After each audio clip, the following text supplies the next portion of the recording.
বাড়িতে আছেন? জাহাঙ্গীরদা বাড়িতে আছেন? উনি কি ভোট দিতে আসবেন? জাহাঙ্গীরদা কোথায়? জাহাঙ্গীরদা কোথায়? দিদি, দাদা কি বাড়িতে আছেন? উনি কি ভোট দেবেন আজকে? এইটুকু বলুন, আপনি ভোট দিলেন? ভোট দেবেন? বাড়িতে আছে জাহাঙ্গীরদা?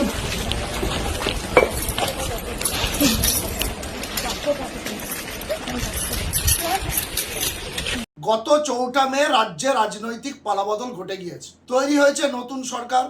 প্রথমবারের মতো পশ্চিমবঙ্গের বুকে ভারতীয় জনতা পার্টির সরকার প্রতিষ্ঠিত হয়েছে, আর সেই সরকারের প্রথম মুখ্যমন্ত্রী হয়েছেন শুভেন্দু অধিকারী। এরপর একাধিক মন্ত্রিসভার বৈঠক, একাধিক ঘটনা ঘটে গিয়েছে গত 2 সপ্তাহে। কিন্তু বহু চর্চিত, বহু আলোচিত, বহু বিতর্কিত দক্ষিণ 24 পরগনার ডায়মন্ড হারবার লোকসভার অন্তর্গত ফলতা বিধানসভার পুনর্নির্বাচন কিন্তু আজ হলো। যদিও এ নির্বাচনের ফলাফলের ওপর গভর্নমেন্টের থাকা না থাকা কোনো কিছুই আসে যায় না, কিন্তু ফলতা এই মুহূর্তে রাজ্য রাজনীতির একটা ভরকেন্দ্র হয়ে দাঁড়িয়েছে। টেকনিক্যালি ফলতা পুনর্নির্বাচনের ফলাফল ঘোষণা 24শে মে।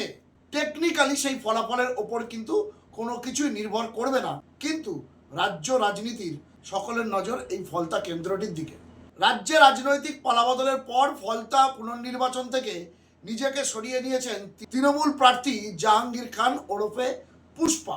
ফলতা বিধানসভার 255টি বুথে তৃণমূলের একজনও পোলিং এজেন্ট ছিল না, কারণ তৃণমূল প্রার্থী নিজেই রণে ভঙ্গ দিয়েছিলেন এবং তিনি জানিয়েছিলেন এই নির্বাচন প্রক্রিয়ায় তিনি আর নেই। ফলে কার্যত একতরফা একপেশে ভোট হয়েছে এবং ফলতার যিনি তৃণমূল প্রার্থী, যদিও ফলতার যিনি তৃণমূল প্রার্থী জাহাঙ্গীর খান, তার নামটি এবং তৃণমূলের জোড়া ফুলের সিম্বলটি এদিনও ইভিএমে ছিল।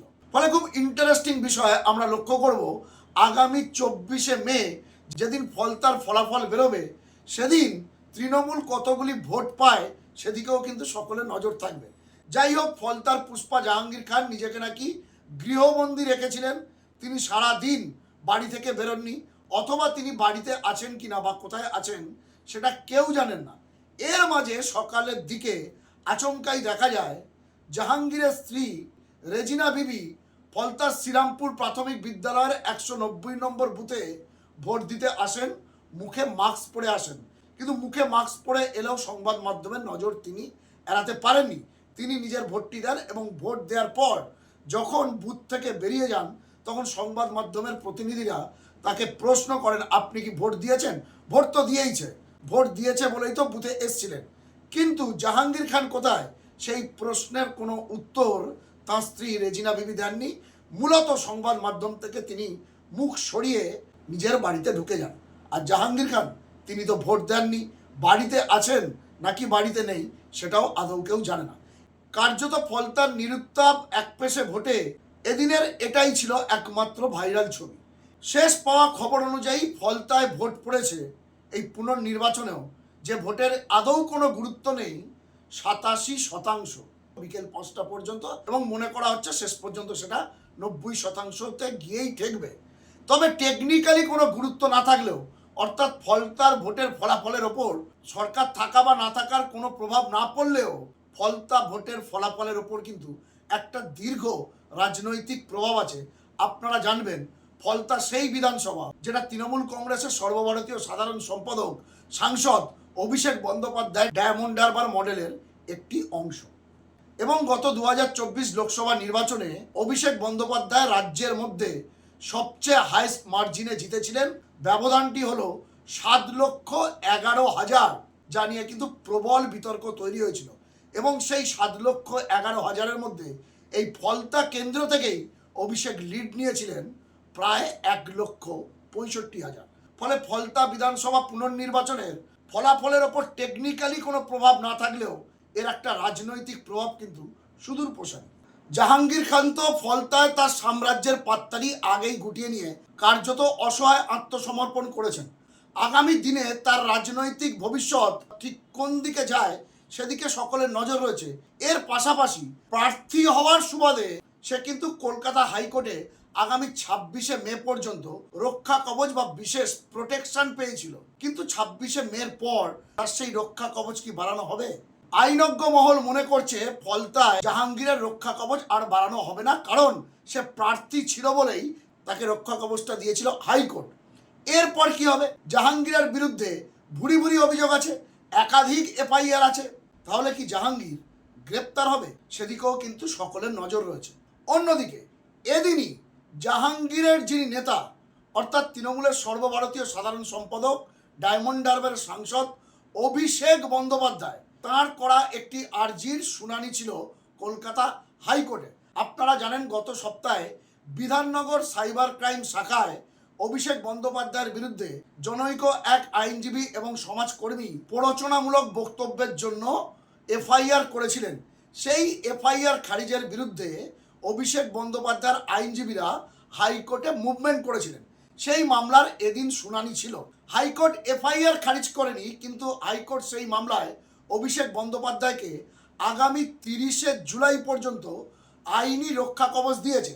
অর্থাৎ আগামী 30শে জুলাই পর্যন্ত এই এফআইআরের ভিত্তিতে অভিষেক বন্দ্যোপাধ্যায়কে পুলিশ গ্রেপ্তার করতে পারবে না, এবং তদন্তের খাতিরে যদি পদক্ষেপ নেয় সেক্ষেত্রেও পুলিশকে হাইকোর্টের অনুমতি নিতে হবে।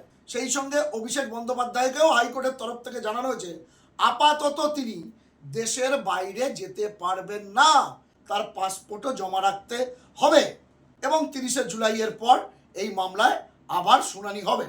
এবং এদিন আদালত এটাও জানিয়েছেন যে অভিষেক বন্দ্যোপাধ্যায়ের মতো একজন বড় মাপের রাজনৈতিক ব্যক্তিত্ব, যার কথার প্রভাব সমাজে পড়তে পারে, তার এমন দায়িত্ব জ্ঞানহীন বক্তব্য রাখা উচিত হয়নি। আপাতত 30শে জুলাই পর্যন্ত অভিষেক বন্দ্যোপাধ্যায় আইনি রক্ষা কবচ পেয়ে কিছুটা স্বস্তি পেলেও আরেকটি সমস্যা আছে। কারণ আপনারা জানেন অভিষেক বন্দ্যোপাধ্যায় একটি দুর্ঘটনায় চোখে গুরুতর আঘাত পেয়েছিলেন। সেই চোখের চিকিৎসার জন্য তাকে বছরে অন্তত 1বার থেকে 2বার বিদেশে যেতে হয়, কারণ তিনি বিদেশে চিকিৎসা করান। অতএব আগামী দিনেও যদি অভিষেক বন্দ্যোপাধ্যায়ের বিদেশ যাত্রার উপর নিষেধাজ্ঞা জারি থাকে, সেক্ষেত্রে কিন্তু তিনি তার চোখের চিকিৎসা করাতেও বিদেশ যাত্রা করতে পারবেন না। অন্যদিকে এদিন হাইকোর্টে আরও একটি বিষয় ঘটেছে। রাজারহাট গোপালপুরের প্রাক্তন তৃণমূল বিধায়ক তথা সঙ্গীত শিল্পী অদিতি মুন্সি এবং তার স্বামী তথা বিধাননগর পুরসভার mayor in council Debraj Chakraborty এদিন হাইকোর্টের দ্বারস্থ হয়েছিলেন, কারণ তারা মনে করছেন তাদের গ্রেপ্তারির আশঙ্কা আছে, এবং সেই আশঙ্কা থেকেই তারা হাইকোর্টের দ্বারস্থ হয়েছিলেন রক্ষা কবচ নেয়ার জন্য।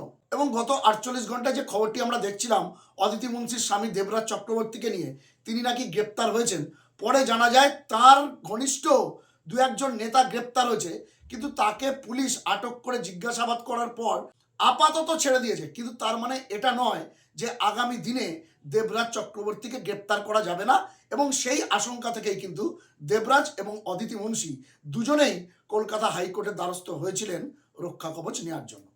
তো দর্শক বন্ধুরা, দেবরাজ এবং অদিতি মুন্সি আদৌ রক্ষা কবচ পান কিনা আদালত থেকে, সেদিকেও আমাদের নজর থাকবে। যেমন আমাদের নজর থাকবে আগামী 24শে মে ফলতার বিজেপি প্রার্থী দেবাংশু পণ্ডা ঠিক কত মার্জিনে জিততে চলেছেন, কারণ ভোটটা একতরফা হয়েছে এটা সবাই জানে, এবং বিজেপি প্রার্থীর জয় শুধু সময়ের অপেক্ষা। অন্যদিকে অভিষেক বন্দ্যোপাধ্যায় তৃণমূলের সর্বভারতীয় সাধারণ সম্পাদক, তিনি এদিন হাইকোর্ট থেকে রক্ষা কবচ পেয়েছেন আগামী 1.5 মাসের জন্য, সেদিকেও আমাদের নজর থাকবে। নজর থাকবে রাজ্য রাজনীতির অন্যান্য খবরেও। আপাতত এই পর্যন্ত। এক্ষেত্রে আপনাদের মূল্যবান মন্তব্য কমেন্ট বক্সে লিখতে কিন্তু ভুলবেন না। আপনাদের গুরুত্বপূর্ণ মতামত ও পরামর্শ খবরওয়ালা সম্রাট ইউটিউব চ্যানেলকে আরও সমৃদ্ধ করবে। ভালো থাকবেন, সুস্থ থাকবেন, সতর্ক থাকবেন। খবরওয়ালা সম্রাট ইউটিউব চ্যানেলের সঙ্গে থাকবেন। নমস্কার।